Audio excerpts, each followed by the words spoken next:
ახლა აღმოსავლეთში არსებული ვითარების ფონზე საქართველოში ომანიდან პირველი სპეციალური რეისი შესრულდა სამშობლოში 170 მოქალაქე დაბრუნდა. მთავრობის ორგანიზებული სპეციალური რეისები 4-5 მარტსაც არის დაგეგმილი.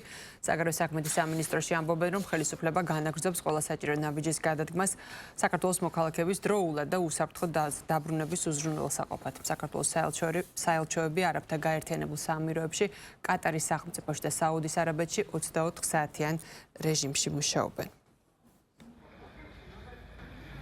ესეთ ვითარებაში ბავშვებთან ერთად ოჯახში არ შეგიძლია დაბრუნება. ჩვენი ქვეყანა და ჩვენი მთავრობა ერთ-ერთი პირველთაგანი იყო, ვინც იზრუნა თავის მოქალაქეების დაბრუნებაზე და მართლა დასაფასებელია ეს მოქმედება. ბაიდან გადავედით ხმელეთით ომანში, ომანიდან ჩვეულებრივი პროცედურების დაცვით, რეგისტრაციით გამოვედით. წამოვედით, გამოვფრინდით. აქტიურად კომუნიკაციაში იყოთ თქვენთან? რამდენადაც ვიცი კი. სიტუაცია როგორი იყო ადგილზე? 7 წყდარი.